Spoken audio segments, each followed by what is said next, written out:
Hello, Professor. My name is Harika Bolam, and today I'm going to give demo of an Eclipse IDE.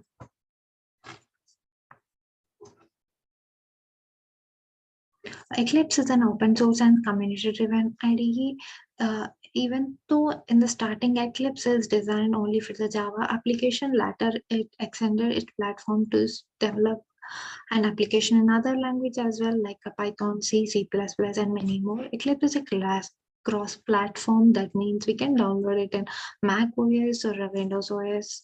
And Eclipse is suitable for large-scale development and it's the best for a web application development. So many organizations use Eclipse IDE for the real projects. And these are some features and benefits of Eclipse IDE. Like it has a simple UI and user-friendly interface, and everything is integrated in Eclipse, and it supports many plugins like internal and external plugins, and testing can be done easily using Eclipse IDE, and there will be a constant development as it is an open service.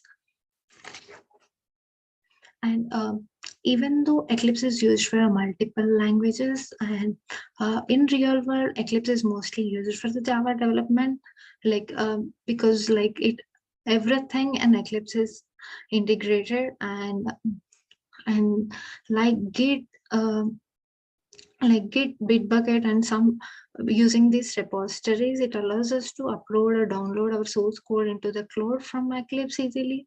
And with the help of Maven, we can pull necessary libraries into the Eclipse instead of our physical plugins.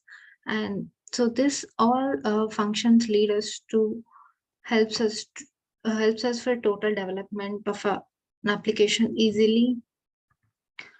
And let's see the real demo of an Eclipse IDE. So first, when we install Eclipse, it will ask for choose a language to develop our application. Like here we can see that we can select for Java applications, or we can use it for C, C++, JavaScript, and PHP. And this is a screenshot when we install Eclipse, and this is a screenshot when we after launching the Eclipse. And this is the main Eclipse workspace. Let me show you the real demo.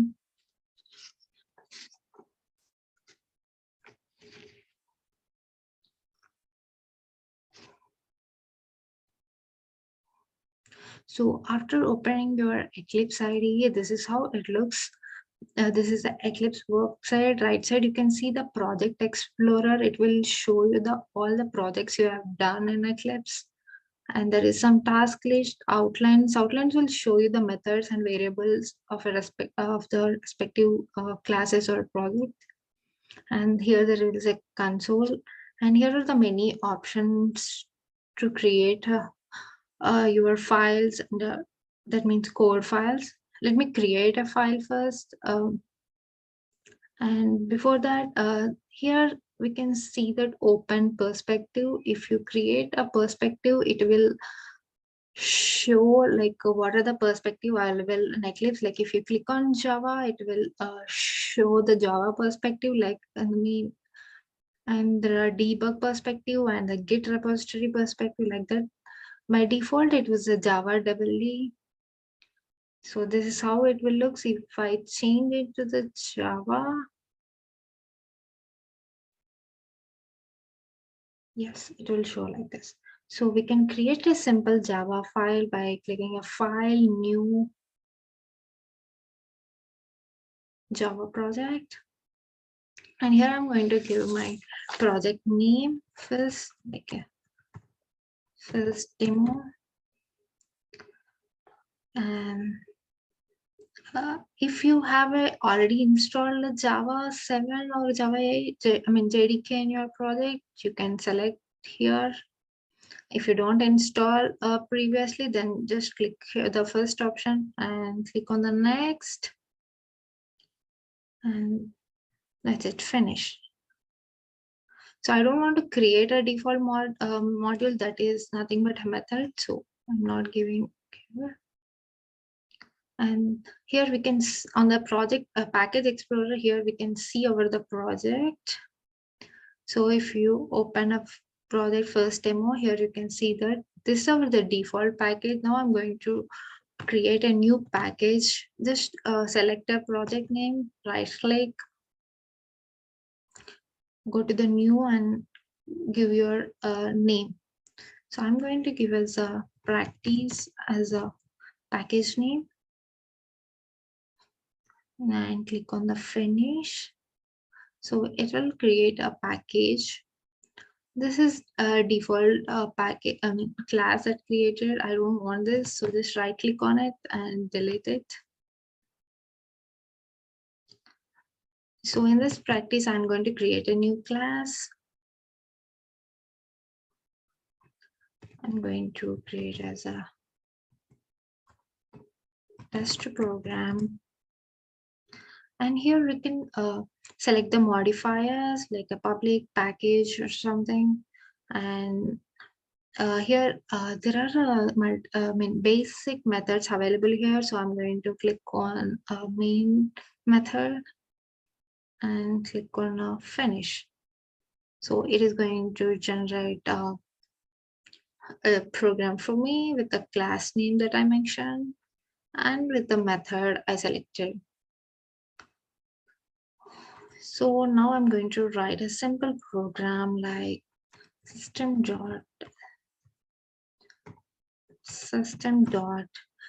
So here we can see that this Eclipse is automatically giving a suggestion and of a code. So if you want, you can take a help of this.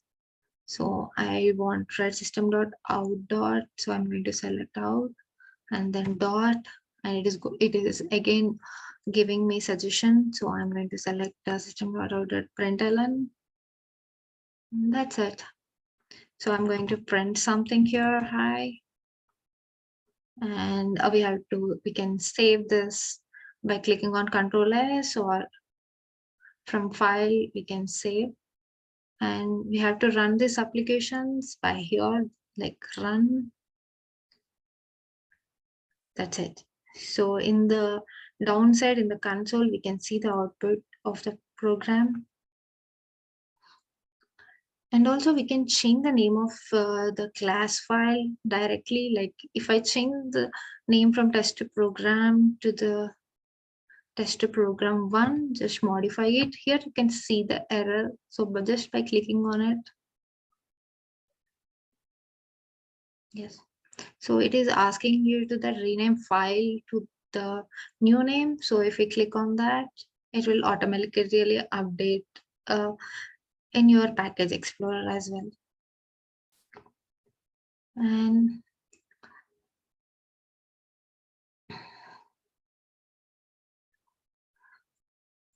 And also we can let me explain you the debug function. So for that I already have one more project here.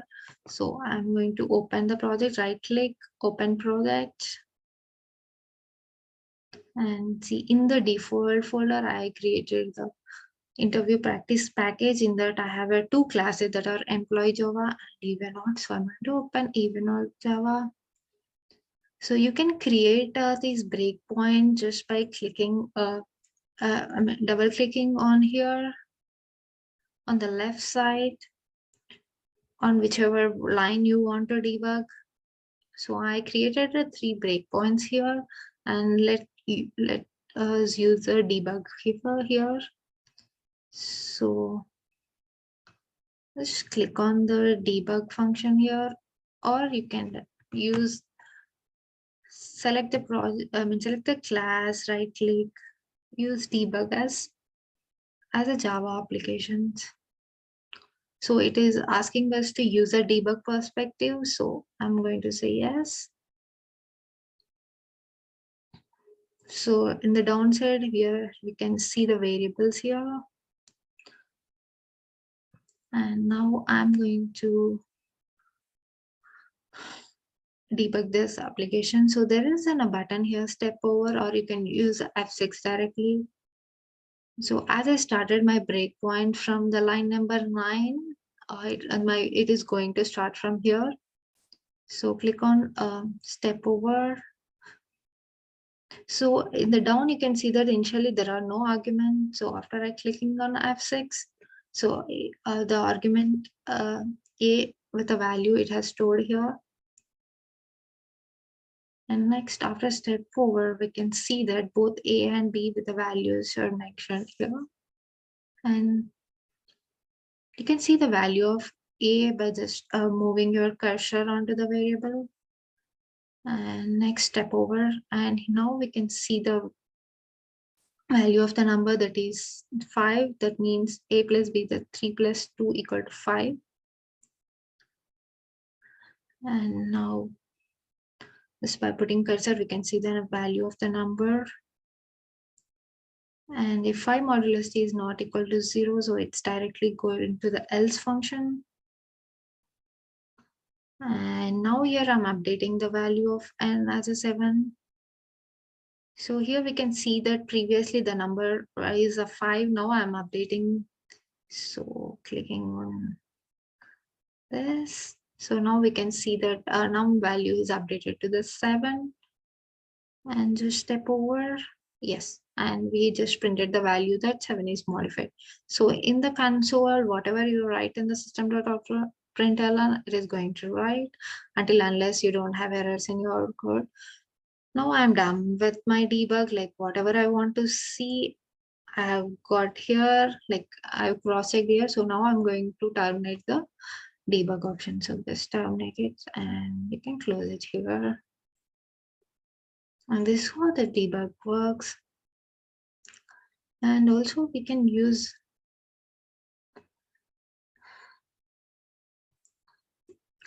and here are some variables that I have already declared. And if you want to create a getter setter for that, you have a default option like generate getter setters, generate hash code equal, generate string. And also, so I'm going to create a generate getter set here, click on it, and it will, here I have these 4 variables. So it is going to show the getter setter for these variables. So now I'm going to select getter setter for this variable and only getter for designation. Just select it and you can select the access modifier for your selected variables and just click on generate. So it is going to be generate all this. And suppose if any console or variable are closed here, you can open it by clicking on the window, show view, and just by clicking on here, it will open. And you can use the option of help search option if you want. And you, even though you can create a bookmark just by um, uh, put your cursor on the left side and right click. Here you can select add bookmark,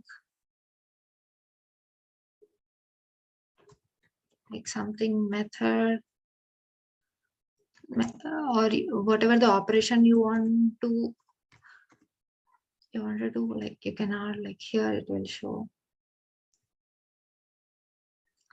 And this is where the run and configurations you can see. And Control S.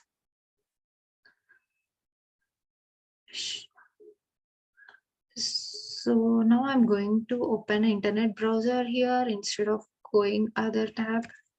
So type a browser here, you will get internet browser. And now I'm going to open the Google here.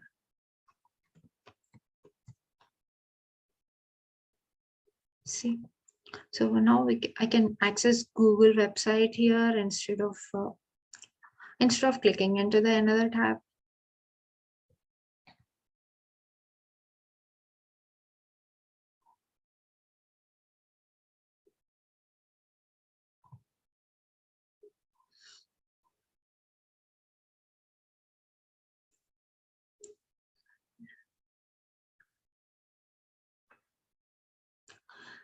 And we can export our Java file. Just select the project you want to export, like into a jar file. Just right click on it, and here you can click on export Java, and we will select, you're going to select the jar file, and it will generate a jar file.